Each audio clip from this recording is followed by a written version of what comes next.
Hello, I'm Mario Toneguzzi, and I'm with Retail Insider, Canada's most read online retail industry publication. My guest today is Pino Di Ioia, who is CEO of Beaver Tails. Sorry, Pino, if I didn't get the pronunciation right. Mario, it was exceptional. You were right on. Perfect. All right, super. It's got kind of that, that Spanish and kind of Italian, impossibility.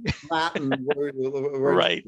Anyways, thanks for joining us today, Pino. We're going to talk about Beaver Tails and great Canadian brand, an iconic Canadian brand. Tell us, first of all, what's been happening lately with the brand in terms of opening of new stores. I understand you do have some new stores that you've opened.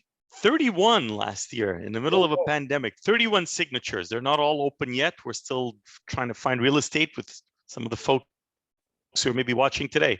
But 31 signatures, of which 18, 21 are either opened and or in finalization steps. And this year, for the next 3 years, it's 25 per year. We're kind of hopeful that we might be able to beat that, but 25 is realistic. The 31 included ghost kitchens, so it's a little bit of an overstatement, but nonetheless.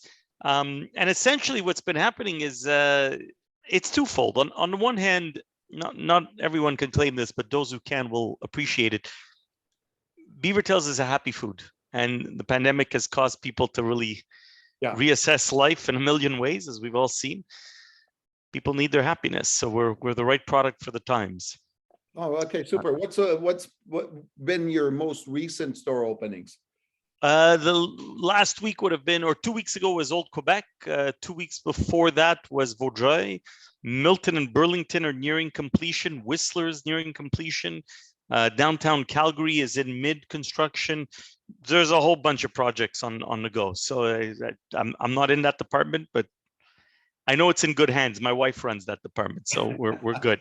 Tell me what the concept is in terms of your plans for expansion. What's the strategy behind that? Well, and I mentioned before, Mario, that it was twofold. So on the one hand, people need happiness. On the other hand, we've gone through a bit of a maturing as a brand. Traditionally, we've had three kinds of models. Food trucks. People say food trucks are trendy. We've been doing them for 42 years. I mean, it's not really trendy in our company. Big part of our business, 40 or 50 trucks across Canada, trailers, trucks, mini mobiles. The second one is amusement parks, Canada's Wonderland, La Ronde, Toronto Zoo, Granby Zoo, Callaway Park out in Calgary. All the big attractions across Canada were there or have been there in temporary pop-up environments. And then the third format is our shops, which used to be relegated to resort towns and vacation villages. Think Blue Mountain, waterfront in Victoria, kind of a bit of both. Now we're pushing the boundaries and basically listening to our clients. Our clients have been asking for years, I want you closer to home. So if you look at Vaudreuil, where we just opened on the west side of Montreal, off island, it's a hardened property and it's a power center. We look for grocery stores. We look for the usual suspects. Love Pharmaprix, love LCBOs and liquor stores. Somewhere you're going all the time, see the brand, remember that we're part of the fabric, not just when you're on vacation, but anytime you're celebrating a special moment. A lot of people have had Beaver Tails over the years, throughout the country. For those who haven't, can you explain the iconic product that you make? You know, Mario, I started off making Beaver Tails as a college summer job. So back then we had to memorize it. I'm sure I'm going to wreck this. Our HR guys are going to laugh at me, but let me try. It's a whole wheat pastry that we hand stretch artisanally to resemble the shape of a beaver's tail. And it's about 10 inches by 4 inches. And we top it piping hot with your choice of delicious, indulgent flavors. I hope I got all the keywords there. Hey, I'm just curious, I'm just looking at the screen here. You look like you're in pretty fit shape. Do you eat much of the Beaver Tails? They no longer invite me to test them because I end up approving all of them. I'm a dough guy. I love dough, and fried dough even better. And I still eat them. nobody pretends we want you to have a beaver tail every day, but you can indulge once or twice a month, and it's part of your little treat. And again, I think nowadays more than ever, we need our happiness. Yeah, you bet. So let's talk a little bit about where it all began. Can you talk about the story of Beaver Tails, how it started and where? Absolutely. So our founders are Pam and Grant Hooker from Ottawa. And originally they started in Killaloe, which is a little town about 2 hours northwest of Ottawa, Okay. at a fair, at a summer market. And then from there, we opened in Byward Market, and the famous iconic Rideau Canal followed a year later. That would have been 79, 80. And then in 87, first time they ever opened a store outside of Ottawa, they came to Montreal at what was then La Ronde Amusement Park, now Six Flags, and opened the first outside, and started to build a chain. And that's where I was hired. Okay, super. And the Byward Market store is still there, isn't it? Absolutely. One of our top performing stores, great little store, and just part of the fabric of Ottawa. So I'm just curious, considering all the news that we've been through lately, how did that store fare with the basic shutdown of downtown Ottawa because of the protest, the convoy? Yeah, we, especially after the pandemic, wow, it was punch after punch. But Yeah. we got our latest figures yesterday. I haven't poured through them in detail, but I know that the last 3 months have been consecutive all-time records for us, one after another. Wow. So as of yesterday, it's a whole new record for the company. Byward Market is definitely a top performer, so there'd be no exceptions. For sure, we got affected. For sure, COVID hit some of our stores. Then again, some stores, thinking of all the resort villages that people were escaping, leaving Vancouver, Calgary, Edmonton, Montreal, Toronto, to get out of town, those stores, some of them actually had record sales. Even, some of our food trucks, it's funny, we used to do all the big rib festivals and the music festivals that shut down instantly with COVID. Yeah. So this is before the Ottawa protests, obviously, and across the country, it's COVID. But remarkably, a lot of the trucks pivoted and started parking at plazas. Again, some of the folks who are watching this video, and hey, you know what? We bring the good times to you. And if the music festival's not there, Beaver Tails still is. We're going to be next to the Loblaws. And we have a number of those trucks. To give you context, I think we delivered 6 new vehicles during COVID.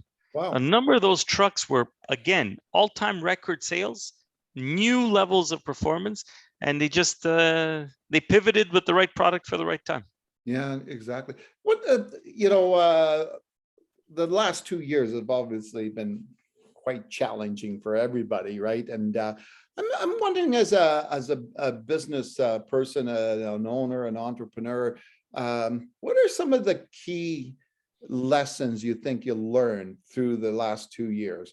Not from a personal side, there's another story there, right? That's right. That's right. But more so from a business side. What were the lessons? We have a slogan that I literally have in a neon sign above my office here. We used to have it on a 20 by 12 foot banner as you walked into our old offices. Yeah. And it's often attributed to Darwin, but it's not. It's a professor from Louisiana that coined this term. He says the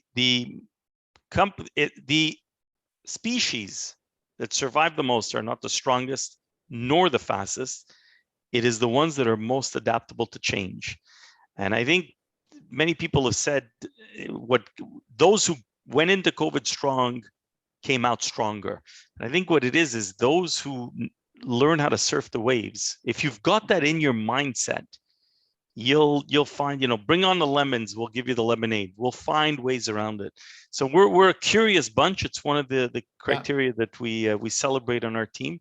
We're always looking for ways to do it better and change it up. So usually we do it because we just like to improve.